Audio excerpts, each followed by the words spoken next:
दोस्तों, आज तक आपने कई सारी मिस्टीरियस स्टोरीज सुनी होंगी, लेकिन आज जो रहस्यमयी कहानी हम आपको सुनाने जा रहे हैं उसे सुनने के बाद आप अंदर तक हिल जाएंगे और अंत में आपका दिमाग भी आपसे सिर्फ एक ही सवाल पूछेगा कि क्या ऐसा भी संभव है। तो ये कहानी है एक पैन अमेरिकन फ्लाइट 914 की। 2 जुलाई 1955 का दिन था। फ्लाइट 914 अमेरिका के न्यूयॉर्क सिटी एयरपोर्ट से फ्लोरिडा के मायामी जाने के लिए उड़ान भरती है। प्लेन में इस दौरान 57 पैसेंजर और 6 क्रू मेंबर समेत कुल 63 यात्री सवार थे। सफेद बादलों और नीले आसमान से गुजरते हुए ये प्लेन कुछ ही देर में हजारों फीट की ऊंचाई पर पहुंच गया। मौसम भी उस दिन काफी ज्यादा सुहावना था। जहाज में बैठे सभी पैसेंजर इस सुहावने मौसम का लुत्फ उठा रहे थे। प्लेन को उड़ते हुए अब लगभग 3 घंटे का समय बीत चुका था और प्लेन लगातार अपनी डेस्टिनेशन की तरफ बढ़ता जा रहा था। अभी तक सब कुछ सामान्य था, लेकिन तभी 3 घंटे बाद कुछ ऐसा हुआ जिससे सभी का दिल दहल गया। दरअसल 3 घंटे बाद ये प्लेन अपने डेस्टिनेशन यानी मायामी पहुंचने से पहले ही कहीं गायब हो गया। काफी कोशिशों के बावजूद मायामी के कंट्रोल टावर पर लगे हुए रडार भी इस प्लेन का कोई पता नहीं लगा पा रहे थे। जब मायामी एयर ट्रैफिक कंट्रोल ने न्यूयॉर्क एटीसी से इस बारे में जानना चाहा तो वहां से भी उन्हें चौंका देने वाला जवाब मिला। दरअसल न्यूयॉर्क एटीसी का कहना था कि पैन अमेरिकन फ्लाइट 914 उनके भी रडार स्क्रीन से गायब हो चुकी है। दोनों ही साइड से काफी देर तक प्लेन के पायलट से संपर्क करने की कोशिश की गई, लेकिन उन्हें कोई भी जवाब नहीं मिला।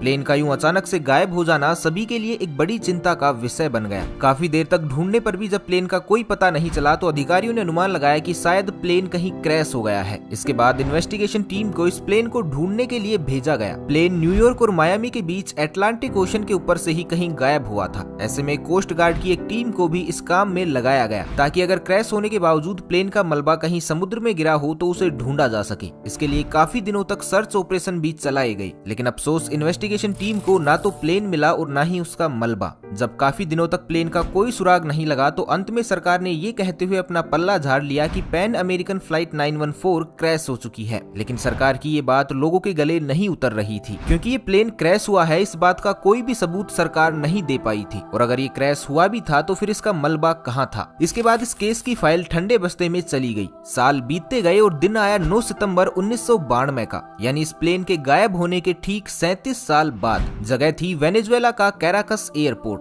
एयर ट्रैफिक कंट्रोलर वोन डेला कोर्ट के लिए हर रोज की तरह ही ये एक सामान्य दिन था और वो रोज की तरह ही अपने ऑफिस पहुंचकर डेली की तरह ही अपने काम में बिजी हो गई। तभी कुछ देर बाद ही डेला कोर्ट को रडार की स्क्रीन पर एक डॉट दिखाई देता है। ये डॉट ऐसा था जैसे कोई प्लेन अचानक ही एटीसी के रडार में आ गया हो। इसे देखकर डेला कोर्ट वाकई में काफी हैरान और परेशान हो गई, क्योंकि इस वक्त किसी भी प्लेन के आने की कोई खबर नहीं थी। इसलिए उन्होंने ये बात अपने बाकी के साथियों को भी बताई। इसके बाद लगभग 10 मिनट में ही ये प्लेन एटीसी के दृश्य क्षेत्र में आ गया। पहले तो एटीसी के अधिकारियों को लगा कि शायद ये कोई साधारण प्लेन ही होगा, लेकिन जैसे ही ये प्लेन नजदीक आया तो जो कुछ भी डेला कोर्ट और उसके साथियों ने देखा उन पर उसे यकीन करना मुश्किल हो गया। दरअसल ये एक डगलस DC-4 एयरक्राफ्ट था जो साल 1950 से 55 के समय के बीच में चलते थे और अब इन एयरक्राफ्ट में काफी ज्यादा बदलाव किए जा चुके थे। लिहाजा 1990 तक आते आते ऐसे विमान उड़ना ही बंद हो गए थे और उनकी जगह नए एयरक्राफ्ट ने ले ली थी। इसलिए इस तरह के प्लेन को उड़ता देख किसी को भी अपनी आंखों पर यकीन नहीं हुआ, लेकिन असली होश उड़ा देने वाली बात तो अभी बाकी ही थी। दरअसल इसके बाद प्लेन के पायलट ने अंग्रेजी में पूछा कि हम कहाँ हैं। इस पर कोर्ट ने जवाब दिया कि आप वेनेजुएला के कैराकस एयरपोर्ट के पास हैं। इसके बाद डेला कोर्ट ने फ्लाइट कैप्टन से पूछा कि आपकी ये फ्लाइट कहाँ से आ रही है। इस पर फ्लाइट कैप्टन ने जो जवाब दिया उसे सुनकर पूरे एटीसी टावर में सन्नाटा फैल गया। दरअसल फ्लाइट कैप्टन ने कहा कि उन्होंने 2 जुलाई 1955 को न्यूयॉर्क सिटी के एयरपोर्ट से उड़ान भरी है और सुबह 9:55 पर उनका मायामी एयरपोर्ट पर लैंडिंग का शेड्यूल है। इसे सुनते ही डेला कोर्ट और उसके साथियों के होश उड़ गए। जब उन्होंने जांच की तो पता चला कि ये पैन अमेरिकन फ्लाइट 914 थी जो अब पूरे 37 साल बाद लैंड करने जा रही थी। लेकिन अब सबसे बड़ा सवाल तो ये था कि आखिर ये प्लेन 37 साल से कहाँ था और अपने डेस्टिनेशन से इतनी दूर वेनेजुएला में क्या कर रहा है। यहाँ डेला कोर्ट और उसके साथियों का चौंकना बिल्कुल जायज था, क्योंकि जाहिर सी बात है कि एक खोया हुआ जहाज 37 सालों के बाद यूं अचानक हमारे सामने आ जाए तो हम भी हैरान जरूर हो जाएंगे। लेकिन इसके बाद डेला कोर्ट ने पायलट से कोई भी सवाल जवाब नहीं किए, क्योंकि उन्हें लगा कि अगर वो पायलट से ज्यादा सवाल जवाब करेंगे तो हड़बड़ी के चलते पायलट प्लेन को ठीक से लैंड नहीं कर पाएगा। इसके बाद डेला कोर्ट ने पायलट को लैंडिंग की अनुमति देते हुए तुरंत ग्राउंड यूनिट को वहां भेजा ताकि वो प्लेन के अंदर बैठे पैसेंजर और बाकी के क्रू मेंबर की हालत के बारे में जान सके। कुछ ही देर में प्लेन सुरक्षित लैंड कर गया। कुछ देर रिलैक्स करने के बाद डेला कोर्ट ने पायलट से पूछ लिया कि क्या आपको पता है कि ये साल 1992 चल रहा है। ये सुनते ही पायलट एकदम शांत हो गया और फिर उसने डरी हुई आवाज में डेला कोर्ट से कहा कि ये आप क्या कह रहे हैं। इसके बाद डेला कोर्ट और ग्राउंड स्टाफ ने उस पायलट से रिक्वेस्ट की कि आप सभी पैसेंजर्स के साथ प्लेन से बाहर आ जाएं। इस पर पायलट ने जवाब दिया कि नहीं,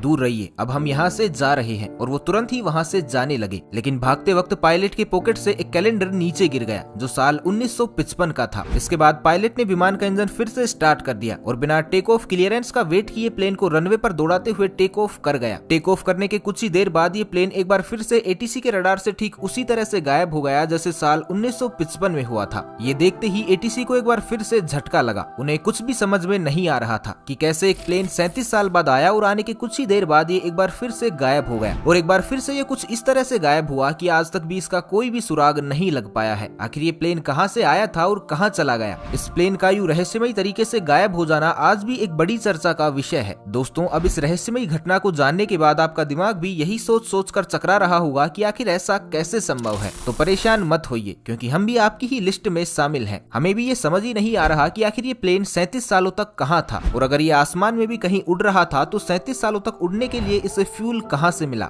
साल 1985 में वीकली वर्ल्ड नाम की एक पत्रिका ने रिडल ऑफ फ्लाइट 914 के टाइटल के साथ इस घटना को सबसे पहले कवर किया था। जी हाँ, बिल्कुल सही सुना आपने। साल 1985 यानी प्लेन के वापस अपीयर होने के 7 साल पहले ही इस घटना को कवर कर लिया गया था। अब किसी चीज के होने से पहले ही उसके बारे में एग्जैक्टली वही खबर छाप देना, ये बात हमारी समझ से तो परे है। इस पत्रिका में कहा गया था कि एक प्लेन टाइम ट्रेवल करते हुए समय से 37 साल आगे निकल जाता है और फिर वापस आकर लैंड भी करता है। सिर्फ इतना ही नहीं, बाद में साल 1993 और 1999 में दोबारा इस खबर को अलग अलग डिटेल्स के साथ रिपब्लिश भी किया गया था। लेकिन यहाँ चौंका देने वाली बात ये थी कि पब्लिकेशन ने आई विटनेस यानी कि एयर ट्रैफिक कंट्रोलर वोंडेला कोर्ट की फोटोग्राफ दोनों ही बार अलग अलग यूज की थी। साथ ही ये भी कहा गया कि पायलट और कंट्रोल टावर के बीच हुई कॉन्वर्सेशन की ऑडियो रिकॉर्डिंग भी सबूत के तौर पर सरकार को उपलब्ध करवाई गई है। लेकिन ऐसा भी कहीं नहीं था। वहीं कुछ लोगों का मानना है कि पैन अमेरिकन फ्लाइट 914 के गायब हो जाने और फिर 37 साल बाद वापस से लौट आने जैसी कोई घटना कभी घटी ही नहीं थी। ये महज एक अफवाह थी जिसे इस पत्रिका और कुछ लोगों के द्वारा मिलकर इस तरह से तैयार किया गया था ताकि सुर्खियां बटोरी जा सकें। बाकी इस बात में कहीं भी कोई सच्चाई नहीं है। तो दोस्तों, आपकी इस बारे में क्या राय है? क्या ऐसा वाकई में संभव है कि कोई प्लेन टाइम ट्रेवल करते हुए गायब होने के 37 साल बाद वापस से आ जाए, या ये महज एक अफवाह मात्र थी? हमें कमेंट करके जरूर बताइएगा। बाकी आज के लिए तो बस इतना ही। मिलते हैं एक नई वीडियो के साथ। तब तक के लिए खुश रहे, मस्त रहे, हंसते रहे। भगवान करे आप सभी का दिन शुभ हो।